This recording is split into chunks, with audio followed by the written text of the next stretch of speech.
आज प्रज्ञा येणार आहे माझ्या घरी. आज परत तो दिवस निर्णयाचा. होकार की नकार. 4 महिने फिरतोय आम्ही, एकमेकांना आवडतोय, एकमेकांच्या खूप जवळ आलोय, ते मान्यही केलंय. पण लग्नाचं पक्क झालं नाहीये. म्हणजे झाल्यातच जमा आहे माझ्याकडून तर नक्की. पण प्रज्ञाचं आज नक्की काय ते ठरेल. तसं तर मागेही ठरलं होतंच की, एकदा नव्हे 2दा. त्या दोघींबरोबर. तरीही बिनसलंच, तुटलंच. जोवर बाहेर फिरणं असेल तोवरच चालू राहतं, पण घरी आणलं की बिनसतं हमखास. माझी जन्मदात्री माझी आई माझ्याजवळ राहायला मागत नाही, तर ह्या तर परक्या बायका. त्या राहतील ही अपेक्षा ठेवणंच चुकीचं. पण वाटतेच ना आशा, ती ठेवावीच लागते आयुष्यात, नाहीतर जगणं कठीण होऊन जाईल माणसाला. आई म्हणते तू बदल, पण मी म्हणतो का? खरंच का बदलावं माणसानं? कशासाठी स्वतःला बदलायचं? त्यापेक्षा गुणदोषांसकट एकमेकांना स्वीकारलं तर नाही चालणार. आणि हो, मला नाही बदलायचं स्वतःला. मला जे आवडतं, रुचतं तेच मी करणार. काकाने नाही का केलं? आणि काकीने स्वीकारलंच ना त्याला. ती नाही त्याला सोडून गेली, सर्व कळूनही. आईला दुःख होतं मला काकाकडे ठेवल्याचं. चांगलं शिक्षण मिळावं म्हणून ठेवलेलं तिने मला त्याच्याकडे. पण मी भलतंच शिक्षण घेतलं. अर्थात ते तिचं मत, माझं नव्हे. आता काळी जादू करणं ह्यात काय वाईट आहे? मला तर खूप रस वाटतो त्यात. ब्लॅक मॅजिक, तंत्रमंत्र, सुया टोचलेली बावली, मंतरलेला केस, उभं चिरलेलं लिंबू, बुक्का, कुंकवाचा मळवट, सारं काही इंटरेस्टिंग, खूप खूप इंटरेस्टिंग. माझं मन रमतं त्यात. आता ह्यात माझा काय दोष आहे? तसंही नोकरीत किंवा अगदी सरळ सोट बिझनेसमध्ये तरी काय ठेवलंय? आणि सर्वांनी सरधोपट मार्गानीच जावं असं थोडंच आहे. शेवटी उपजीविकेचं, पैसे मिळवायचं काहीतरी साधन हवंच ना. तेही असलं म्हणून कुठे बिघडलं? आणि नोकरीत म्हणा किंवा बिझनेसमध्येही काही जण वाम मार्गाने पैसे मिळवतातच ना. मग हाच व्यवसाय वाईट का म्हणायचा? किती माणसं येतात माझ्याकडे. काही जण स्वतःच्या उत्कर्षाकरता येतात, करिअर करता कित्येक तरुण येतात, तारुण्य सौंदर्य टिकवण्याकरता तर नट्याही येतात. पण जास्त करून लोक कोणाशी तरी वैर घेऊनच येतात. दुसऱ्याच्या वाईटावर किती जण असतात. असू देत बापडी, अशी माणसं आहेत म्हणूनच चालतंय माझं. अर्थात मी हा माझा बिझनेस कुणालाच सांगत नाही. माझ्या या मोठाल्या घरातील एक खोली मी ह्याच कामाकरता ठेवली आहे. बाहेरच्यांना त्याचा थांगपत्ता लागत नाही. शक्यतो ज्याचं काम आहे त्यांना बाहेरच भेटतो. बाहेरही घरापासून लांब एक खोली भाड्याने घेतली आहे. माझं बरंचसं काम त्या तिथेच चालतं. माझ्या घरातील ही खोली मी शक्यतो एकटा असतानाच वापरतो. क्वचित कधी होम करायचा असेल किंवा ध्यान लावायचं असेल किंवा बाहेरगावच्या माणसांची कामं असतील तरच मी ती इथे करतो. मी बाकी सर्व कामात निष्णांत झालो आहे. पण कुणाच्या मनाचा ताबा घेणं मला अजून जमत नाही. ते जर जमलं असतं तर मी इतके दिवस लग्नाचा राहिलोच नसतो. त्यामुळे मला त्या कामाची खूप प्रॅक्टिस करावी लागते. माझी शक्ती वाढवण्याचं काम मी माझ्या खोलीत करतो. मला या सर्व गोष्टींकरता जे सामान लागतं ते मी इथेच ठेवतो. मेणबत्त्या, हळद लावलेले तांदूळ, गोणपाटाचे कापड, तुटलेल्या काचा, नखांचे तुकडे, सुया, सुऱ्या आणि तत्सम धारदार वस्तू, ह्या सर्व गोष्टी तर इथे आहेतच. पण त्या व्यतिरिक्त प्रेस जाळल्यानंतर होणारी राख, विविध प्राण्याच्या कवट्या, एवढंच कशाला, माणसाच्या हाडांचा सांगाडा, असं सगळं सामानही इथे आहे. त्यामुळे बाहेरच्या कुठल्याही व्यक्तीला इथे अजिबात प्रवेश नाही. लोकांना सांगायला ती आडगळीची खोली आहे. आई माझ्याकडे अगदी क्वचितच येते, पण तीही त्या खोलीजवळ फिरकत नाही. मला खात्री आहे प्रज्ञा जरी घरी आली तरीही तिला हे सर्व कळणार नाही. ब्लॅक मॅजिकच. पूर्वीच्या दोघींना तरी कुठे कळलं होतं, पण तरीही त्यांनी नकार दिलाच की. नकाराचं कारण म्हणजे माझ्याकडे असणाऱ्या काळ्या मांजरी. मला काळं मांजर फार आवडतं. काळं म्हणजे साधं काळं नाही, तर अगदी काळं कुट्ट, तुकतुकीत काळं. आता ह्यात नकार देण्यासारखं काय आहे? खरं तर काही जण कुत्रे नाही का पाळत? कुत्रे पाळणाऱ्याचं केवढं अप्रूप असतं लोकांना. मला मात्र कुत्रे अजिबात आवडत नाहीत. त्यांच्या त्या मालकाबद्दलच्या पजेसिव्हपणाचा मला अगदी राग येतो. कुणावरही एवढं प्रेम करायची काय गरज आहे? त्यापेक्षा मांजरीसारखं असावं. त्या कशा सर्वांपेक्षा जास्त प्रेम स्वतःवर करतात. नेमका मला हाच गुणधर्म आवडतो.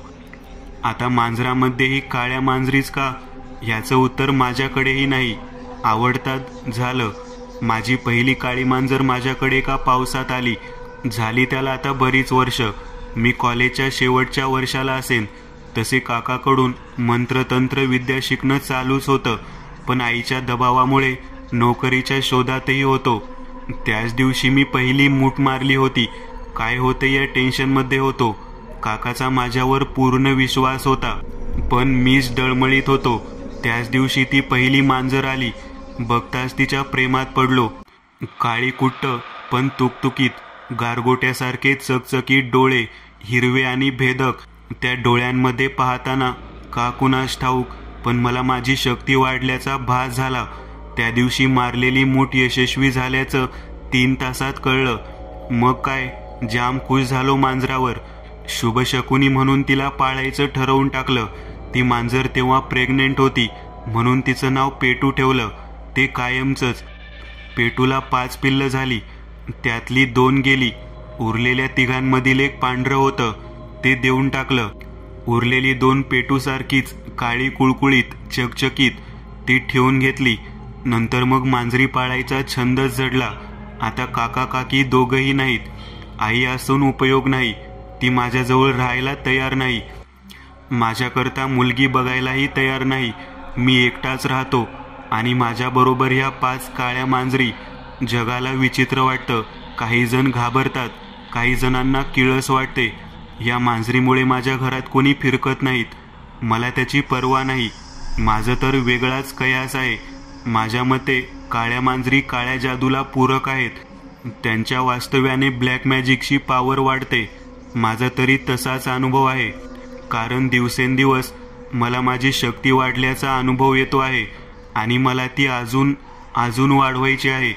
आता सामान्य माणसाप्रमाणे मलाही संसार थाटावासा वाटतो आहे. मी गेल्या 2 वर्षांपासून त्या प्रयत्नात आहे. मागच्या 2 मुलींनी माझ्यावर मनापासून प्रेम केलं. अर्थात मीही त्यांच्यावर केलं, पण परिणिती लग्नात झाली नाही. त्यांना घरी घेऊन आलो होतो. आज प्रज्ञाला आणणार होतो तसाच. काळ्या जादूचं लपवायचं, पण काळ्या मांजरीचं नाही, असं पहिल्यापासूनच ठरवलं आहे. पहिली घरी आली तेव्हा मांजरींना पाहूनच घाबरली. दरवाजातून आतही यायला तयार नाही. शेवटी मांजरींना त्या आडगळीच्या खोलीत ढकललं. खोलीला कडी लावून घेतली.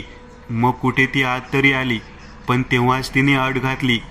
मांजरी किंवा ती, कुणा एकालाच निवडावं लागेल. माझ्याकडे चॉईस होता, मग मी माझ्या मनाप्रमाणेच निवड करणार ना. तेच दुसरीच्या बाबतीतही घडलं. आणि आता प्रज्ञा येणार आहे. प्रज्ञा तशी स्मार्ट आहे. तिला प्राणी आवडतात असंही ती म्हणाली होती एकदा. तिने हो म्हटलं पाहिजे, म्हणजे हा प्रश्न कायमचा निकालात निघेल. आता धीर धरवत नाही. हे लग्न ठरलंच पाहिजे. बेल वाजली. मी दरवाजाजवळ जायच्या आतच पेटू गेली. तुम्हाला खोटं वाटेल, पण पेटूला लॅच उघडता येतं उडी मारून. प्रज्ञाने प्रथम तिलाच पाहिलं. आधी दचकली, पण मग लगेच सावरली. तिने पेटूच्या अंगावरून हात फिरवला तसा माझा जीव भांड्यात पडला. पहिला गड तर सर झाला. मी प्रज्ञाचं स्वागत केलं. ती येऊन सोफ्यावर बसली. ती बसली खरी, पण तिच्या लक्षात यायला वेळ लागला की तिच्या बाजूलाच सोफ्यावर पेटूची मुलं कल्लू आणि शेरी बसली आहेत. मी प्रज्ञाकडे मोठ्या आशेने पाहत होतो. अजून 2 मांजरी पाहून तिच्या कपाळावर सूक्ष्म अशी आठी उमटलीच. हा नकाराचा अलार्म तर नव्हता. काय रे, ह्या मांजरी तुझ्या? मी नाही म्हणावं अशी तिची अपेक्षा असणार, पण माझा नाईलाज होता. हो मग दुसऱ्या कुणाच्या? कुठून तरी आत्मविश्वास गोळा करून मी म्हटलं, तुला इतक्या आवडतात मांजरी, आणि त्याही काळ्या? मला ह्याच गोष्टीचा राग येतो. काळं असलं तर काय होतं, गोऱ्या गुबगुबीत मांजरी आवडल्या तर त्याचं लोकांना एवढं आश्चर्य वाटत नाही. पण मला आता वाद घालायचा नव्हता. ह्या क्षणी प्रज्ञाच्या होकारा इतकं महत्त्वाचं दुसरं काहीच नव्हतं. हो, आवडतात मला काळ्या मांजरी. ह्या 3 झाल्या, अजून किती आहेत? तिचा स्वर थोडा घाबरलेला होता का की मला उगाच तसं वाटतंय. मी ते उत्तर द्यायच्या आतून बाहेर आलेल्या अजून 2 मांजरींनी दिल्या, राणी आणि मधू. त्या एकमेकींशी भांडत गुरकावत आतून बाहेर आल्या. माझ्या 5ही मांजरी आता तिच्या समोर आल्या होत्या. तिच्या कपाळावरच्या आठ्या वाढल्या, पण आता कुठे मला थोडं बरं वाटलं. माझ्याकडचे सर्व पत्ते मी बाहेर काढले होते. आता माझ्याकडे काळी जादू सोडून लपवण्यासारखं काही नव्हतं. खरं तर ते जास्त महत्त्वाचं आहे हे मी जाणतो, पण ते सांगणं मला शक्यच होणार नाही. नाहीतर माझं लग्न कधीच होणार नाही. लग्नानंतर बघू असं मी सारखं माझ्या मनाला बजावत राहतो. आताही बजावलं. अरे मी काय विचारते, ह्या 5 झाल्या, अजून आहेत का कुठे आत वगैरे? नाही नाही, बास एवढ्याच आहेत. एवढ्याच? तिला हसू आलं त्या शब्दाचं. तिचं हसू पाहून मी सुखावलो. म्हणजे तिला फारसा आक्षेप दिसत नाहीये. माझ्या आशा पल्लवित झाल्या. तुझी काही हरकत नाही ना? मी तिला खूप महत्त्व देतोय असं तिला वाटावं म्हणून मी म्हटलं. विचार करावा लागेल. मिश्किल हसून ती म्हणाली, पण तुलाही प्राणी आवडतात असं म्हणालीस मागे. हो, पण मांजरी नव्हे, मला कुत्रे आवडतात. ते माणसावर खूप प्रेम करतात. असतील, पण मांजरी काही वाईट नसतात. हो ना, ते दिसतच आहे. ती गुरकावणाऱ्या मांजरीकडे बघत म्हणाली, अगं त्या दोघी ना, त्या जरा भांडखोरच आहेत. एकमेकींशी तर भांडतातच, पण मलाही बोचकारतात कधी कधी. अरे बापरे, म्हणजे मलाही सावध राहावं लागेल. तसंच काही नाही, उगाच सांगितलं तिला असं वाटून गेलं. पण सांगणं भाग होतं, कारण सर्वसाधारणपणे पाळीव प्राणी मालकावर कधी रागावत नाहीत ना. मग त्या मांजरी आता जर माझ्यावर गुरकावल्या असत्या तर ते बरं दिसलं नसतं. आता सांगून झाले, त्यामुळे आता त्यांनी काही केलं तरी हरकत नाही. एक महत्त्वाचं सांगायचंय असं म्हणायचंयस, ते हेच का ह्या मांजरीबद्दल? होय. विचित्र वाटलं असेल ना तुला? हो, खरं तर असं सहसा दिसत नाही ना म्हणून. असं सहसा दिसत नाही ना म्हणून या अशा काळ्या मांजरी पाळण्याचं काही खास कारण? खास कारण कसलं? मला काय माहीत, मी तुला विचारते. नाही, खास काही नाही, फक्त आवडतात एवढंच. तुला कुत्रे कसे आवडतात तसेच. आता हे संभाषण इथेच थांबवायला हवं. हिने जास्त खोलात जाता कामा नये. तिला जाऊच देता कामा नये. विषय बदलायलाच हवा. मग तुझा काय निर्णय आहे? तिचं उत्तर यायच्या आतच राणी आणि मधू परत आमच्यावर गुरकावू लागल्या. राणी तर माझ्या अंगावरच आली. तिचं नखही लागलं मला. मग मात्र मी जाम वैतागलो. एकतर माझा महत्त्वाचा निर्णय व्हायचा होता आणि त्यातच ह्या मध्ये मध्ये. घाबरू नकोस हां, ही त्यांची स्टाईल आहे प्रेम व्यक्त करण्याची. प्रज्ञा हसली, पण मी म्हटलेलं तिला पटलं नाहीच. बरं थांब, ह्या दोघींना मी बंद करून येतो, नाहीतर आपल्याला मुळीच बोलू देणार नाहीत. अशाच त्रास देत बसतील. मी त्यांना उचललं आणि त्या आडगळीच्या खोलीत नेऊन टाकलं. खोलीचं दारही लावून घेतलं. मग मी प्रज्ञाकरता जायफळ घातलेली कॉफी केली. तिला आवडते तशी. लग्नानंतरही मी तिच्यासाठी रोज कॉफी करणार आहे. फक्त कॉफीच नाही तर खूप काही. मी तिचे खूप लाड करणार आहे. तिला कधीच अंतर देणार नाही. फक्त तिने हो म्हणायला हवं. चल, तुझं घर तरी दाखव. कॉफी पिऊन झाल्यावर ती म्हणाली, तुझं नाही, आपलं मन. ते अजून ठरायचंय. जायला होच का? मला वाटलं पटली. असो, पण त्या दोघींसारखं आकांड तांडव तर नाही केलं मांजरींना बघून. मी सकारात्मक विचार करायचं ठरवलं. मी तिला घर बघायला घेऊन गेलो. घरातल्या सर्व खोल्या दाखवल्या, ती सोडून. तिने विचारलंच, तिथे काय? मी म्हटलं, आडगळीची खोली. चल ना दाखव. तिचा हट्ट, अगं त्यात काय बघायचंय? मला बघायची आहे. तिचा ठाम निर्णय. अरे बापरे, ही शक्यता आपण विचारातच नाही घेतली. असं काही अपेक्षित नव्हतंच. शिवाय आज रात्री एकावर प्रयोग करायचा आहे म्हणून तयारी करून ठेवली आहे. काळ्या कापडाच्या चिंध्या भरून बाहुला बनवून ठेवलाय. काळ्या धोत्र्याची फांदी आणून ठेवली आहे. शिवाय जमिनीवर काढलेलं वर्तुळ, त्याच्यात काढलेली ती चांदणी, 101 मेणबत्त्या, सगळं काही तसंच आहे तिथे उघड्यावर. त्या खोलीत तिला नेणं कसं शक्य आहे? त्या खोलीत गेल्यावर कुठली मुलगी मला होकार देईल? आता काय करावं? काहीतरी करायलाच हवं. घास अगदी तोंडापर्यंत आला आहे. तो वाया जाऊ देता कामा नये. काहीतरी करून तिला तिथे जाण्यापासून परावृत्त करायला हवं. चल, दाखवतोस ना ती खोली?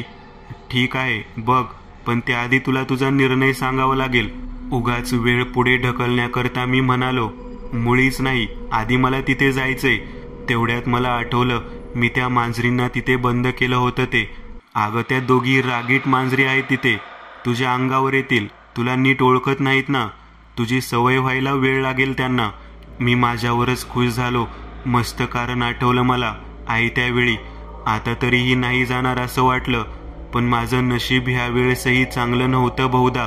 तिने हे का सोडला नाही. उलट मी तिला उगाच घाबरतोय असं वाटून ती अजूनच हट्टाला पेटली. मला भीती दाखवतोयस त्यांची? छे, मी कुठे दाखवतोय भीती.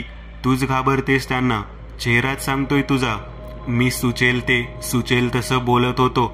मी मुळीच घाबरले नाहीये. हो, मग जाऊन दाखव एकटी. मी मुद्दामच म्हणालो.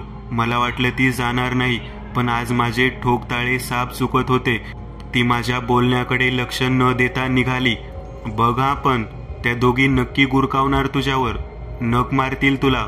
उडी मारतील तुझ्या अंगावर. मी तिला अडवण्याचा शेवटचा प्रयत्न केला, पण तो अयशस्वी झाला. ती त्या खोलीत गेलीच. मी इथे अस्वस्थपणे फेऱ्या मारू लागलो. जिंकत आलेला डाव एकदम उलटला होता. माझं भवितव्य परत एकदा गर्तेत गेलं होतं. माझ्या नशिबात लग्नच नाही हे नियतीने अजून एकदा सिद्ध केलं होतं. प्रज्ञाला गमवावं लागणार हे मला सहनच होत नव्हतं, आणि मी ते होऊही देणार नव्हतो. मला ती हवी होती. खूप हवी होती. ठीक आहे प्रज्ञा, मग आता तुझी गत त्या दोघींसारखीच. लग्नाला नाही तर म्हण. बघ मग माझी कमाल. मला एखादी व्यक्ती हवी असली की मी ती मिळवतोच. माणसाच्या रूपात, नाहीतर मांजरीच्या. उद्यापासून माझ्याकडे 6 मांजरी होणार. माझी शक्ती अजून वाढणार. माझ्या डोळ्यात रक्त चढत होतं. त्या दोघींनी नाही म्हटलं तेव्हा चढत होतं तसं, अगदी तसंच. दुसरा अनुभव. ही घटना आहे 90च्या दशकात. वैभववाडी तालुक्यात गगनबावडा घाटातून जाताना एका व्यक्तीसोबत घडलेली आहे. अरुण बस स्टँडवर आला तेव्हा सायंकाळचे 6 वाजले होते. तो बस स्टँडवर आला आणि त्याला लगेच बस मिळाली. काही कामानिमित्त तो वैभववाडीला म्हणजेच तालुक्याला आला होता, आणि कामामध्येच त्याला तेथून निघायला उशीर झाला. बरं झालं बस मिळाली. उशीर झालाय थोडा, पण घरी पोहोचू आपण, अरुण स्वतःशीच म्हणाला. आतापर्यंत बस रस्त्याला लागली होती. अरुणने बसच्या खिडकीतून बाहेर पाहिले. सर्वत्र काळोख पसरलेला होता. खिडकीतून छान थंडगार वारा येत होता. त्या थंडगार वाऱ्याने आणि दिवसभराच्या दगदगीने अरुणचा कधी डोळा लागला त्याचे त्यालाही समजले नाही. आणि अचानक मोठा आवाज झाला. बस थांबली. सर्व प्रवासी ड्रायव्हर कंडक्टरला काय झाले म्हणून विचारू लागले. बसमध्ये एकच कालवा सुरू झाला. आतापर्यंत अरुणलाही जाग आली होती. तोही इतर प्रवाशांसोबत खाली उतरला. ड्रायव्हर कंडक्टर बस दुरुस्त करण्याचा प्रयत्न करत होते. शेवटी त्यांनी सर्व प्रवाशांना सांगितले की बसचा काही भरवसा नाही, दुरुस्त होईल की नाही माहीत नाही. सर्व प्रवासी ड्रायव्हर कंडक्टरला शिव्या घालू लागले होते. कंडक्टर सर्वांना म्हणाला, बघा बस सुरू होईलही, पण खूप वेळ लागेल. तुम्हा सर्वांना जायची घाई असेल तर समोरच 5 मिनिटाच्या अंतरावर फाटा आहे. तिथून तुम्हाला काही ना काही नक्की भेटेल बघा. नाहीतर थोडं वाट पहा, बस सुरू होईलच. तेव्हा सर्व प्रवासी तिथे बस दुरुस्त होण्याची वाट पाहू लागले. पण वेळ जसजसा जाऊ लागला तसतसे सर्व प्रवासी तिथून निघून जायला लागले. आणि असे करता करता तेथे कोणीच नाही उरले. फक्त अरुणच बस दुरुस्त होण्याची वाट पाहत तिथे उभा होता. खूप उशीर झाला होता. अजूनही बस दुरुस्त झाली नव्हती. शेवटी अरुणने कंटाळून विचारले, कधी होईल बस दुरुस्त? होणार आहे पण का नाही? त्यावर कंडक्टर म्हणाला, आता बस सुरू होणार नाही असंच दिसतंय. तुम्ही बसच्या भरवशावर नका राहू. मग हे आधीच सांगायचे ना. इतका वेळेपर्यंत मी इथे थांबलोय बस सुरू होण्याची वाट पाहत. आता किती उशीर झालाय. दुसरं वाहनही भेटतं की नाही देव जाणे. अरुण जरा जास्त चिडत कंडक्टरला म्हणाला. आणि कंडक्टर ड्रायव्हरला शिव्या देतच अरुणने स्वतःचे सामान उचलले आणि तो फाट्याकडे निघाला. एव्हाना खूप उशीर झाला होता. सगळीकडे मिट्ट काळोख पसरलेला होता. आणि त्या अंधाऱ्या रस्त्यावरून अरुण एकटाच पाय उचलत शेवटी एकदाचा फाट्यावर पोहोचला. रात्रीचे 8 वाजले होते. आता कुठलेही वाहन मिळण्याची शक्यता तशी कमीच होती. तरीही अरुणच्या मनात आशा होती की घरी जाण्याची काही ना काही का होईना व्यवस्था होईल. आणि तेवढ्यात दुरून 2 लाईट चमकताना त्याच्याकडेच येत असताना त्याला दिसले. ते लाईट बसचे होते. त्याच्या सुदैवाने त्याला बस मिळाली होती. बस त्याच्याजवळ येऊन थांबली. तो लगेच बसमध्ये चढला. सर्व प्रवासी जवळजवळ निद्रेच्या अधीनच होते. अरुणही एका सीटवर जाऊन बसला. काळजी मिटली. आज तर अडकलोच होतो. नशीब ही बस भेटली. निदान घरी पोहोचणं तरी होईन, उशिरा का होईना. अरुण स्वतःशीच बोलला. बस संत गतीने समोर जात होती. खिडकीच्या बाहेरच्या अंधारात रस्त्याच्या कडेने असलेली झाडे भेसूर भासत होती. अरुण मग बराच वेळ खिडकीतून बाहेर पाहत राहिला. समोर गगनबावडा घाट लागणार होता. हळूहळू झोपेचा अंमल त्याच्या डोळ्यावर चढू लागला आणि तो झोपी गेला. बराच वेळ बस संत गतीने समोर जात राहिली. अरुणला जाग आली तेव्हा बस एका ठिकाणी थांबली होती. मिट्ट काळोख पसरलेला होता. काही प्रवासी बसमध्ये बसून होते तर काही बसच्या बाहेर उभे होते. अरुणने डोळे चोळत पाहिले तर बसमध्ये कंडक्टर ड्रायव्हरही नव्हते. अरुणने त्याच्या समोरच्या सीटवर बसलेल्या प्रवाशाला विचारले, ही बस का थांबली आहे? काय झालं माहीत नाही. कंडक्टर ड्रायव्हर गेलेत पाहायला काय झालं ते, त्या प्रवाशाने सांगितले. अरुणने हातातल्या घड्याळात पाहिले. रात्रीचे 10 वाजत आले होते. मग अरुणही बसच्या खाली उतरला. त्याने कंडक्टरला विचारलं, काय झालं, बस का थांबलीये? तेच तर पाहतोय. बसला काय झालं ते? कंडक्टर बोलला. बरं किती वेळ लागणार आहे बस दुरुस्तीला? अजून काही सांगता येणार नाही, पण तासभर तर लागेलच असं वाटतंय, कंडक्टरने सांगितले. बरं तर मग मी जरा इथे कुठे पाणी भेटते का प्यायला ते पाहतो, तोपर्यंत खूप तहान लागलीये. जर थोडा उशीर झालाच मला तर वाट पहा, नाहीतर जाल निघून मला इथेच सोडून. नाही, या तुम्ही. थांबतो आम्ही. तसंही बसला दुरुस्त व्हायला अर्धा 1 तास लागलच, कंडक्टर म्हणाला. अरुणने पाण्याची बॉटल सोबत घेतली आणि तो पाण्याच्या शोधात निघाला. 10-15 मिनिटे चालल्यावर त्याला एक छोटेसे घर दिसले. इथे पाणी नक्की मिळेल म्हणत अरुण त्या घरापाशी पोहोचला. घराचा दरवाजा उघडाच होता आणि समोरच एक काळी सावळीसी स्त्री केस विंचरत बसलेली त्याला दिसली. थोडं पाणी मिळेल का प्यायला? अरुण घराच्या दारातूनच त्या स्त्रीला म्हणाला. हो मिळेल ना, मी पाणी आणते, तुम्ही इथेच थांबा, असे म्हणत ती बाई घरात आत निघून गेली. जवळजवळ अर्धा तास झाला तरी ती स्त्री पाणी घेऊन आली नाही. इतका वेळ का लागतो यांना पाणी आणायला? अरुण स्वतःशीच म्हणाला आणि तो त्या स्त्रीला आवाज देत घराचा दरवाजा वाजवू लागला. पण ती स्त्री बाहेर आलीच नाही. शेवटी अरुण काय झाले म्हणून पाहायला घरामध्ये गेला आणि समोरचे दृश्य पाहून त्याची बोबडीच वळली. कारण घरामध्ये आतल्या खोलीत ती स्त्री एका खुर्चीवर बसलेली होती आणि तिने तिचे मुंडके काढून स्वतःच्या एका हातात धरले होते. दुसऱ्या हाताने ती स्त्री त्या मुंडक्याचे केस कंगव्याने विंचरत होती. दुसऱ्याच क्षणी अरुण पाण्याची बॉटल हातात घेत तेथून जीवाच्या आकांताने जो पळस सुटला तो थेट बस जवळच येऊन थांबला. बस तोपर्यंत दुरुस्त झाली होती. चला बसा, तुमचीच वाट पाहत होतो आम्ही, खूप उशीर केला यायला, कंडक्टर अरुणला म्हणाला. पण घाबरल्यामुळे अरुण काहीच बोलायच्या मनस्थितीत नव्हता. तो बसमध्ये जाऊन बसला. बस सुरू झाली. खूप उशीर केला तुम्ही यायला. बस कधीचीच दुरुस्त झाली. सर्व तुमचीच वाट पाहत मला शिव्या देत होते. अरुण अजूनही खूपच घाबरलेला होता. तेव्हा त्याला पाहून कंडक्टर म्हणाला, काय झालं, एवढं घाबरलेले का आहात तुम्ही? तेव्हा अरुण म्हणाला, काय सांगू, माझा स्वतःचाच विश्वास अजूनही बसत नाहीये मी जे पाहिलंय त्यावर. असं काय पाहिले राव तुम्ही? एवढं घाबरायला झालं तुम्हाला? जरा आम्हाला बी सांगा, कंडक्टर म्हणाला. सांगतो. अहो मी मगाशी कुठे पाणी मिळते का हे पाहायला गेलो तर मला एक घर दिसलं. त्या घरात मी गेलो तर एक काळी सावळी बाई केस विंचरत होती. मी तिला पाणी मागितलं तर घरातून आणून देते म्हणाली आणि जी घरात जाऊन बसली ती खूप वेळ बाहेर आलीच नाही. एवढा वेळ झाला पाणी का आणत नाही म्हणून पाहायला मी घरात गेलो तर तिनं तिचं स्वतःचं मुंडकं काढून एका हातावर ठेवलं होतं आणि दुसऱ्या हातात कंगवा धरून ती तिच्या स्वतःच्या मुंडक्याचे केस विंचरत होती. अरुण म्हणाला.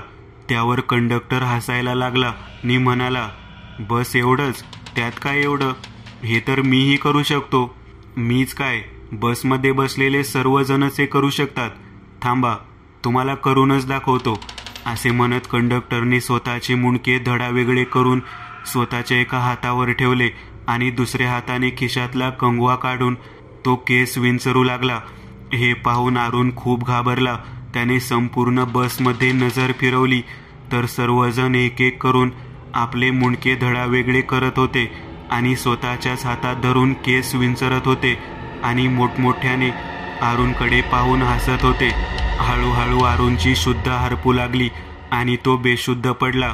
केवळ दैव बलवत्तर म्हणून अरुण त्या दिवशी वाचला. कोणती तरी दैवी शक्ती अरुणच्या पाठीशी होती म्हणून अरुण जिवंत होता.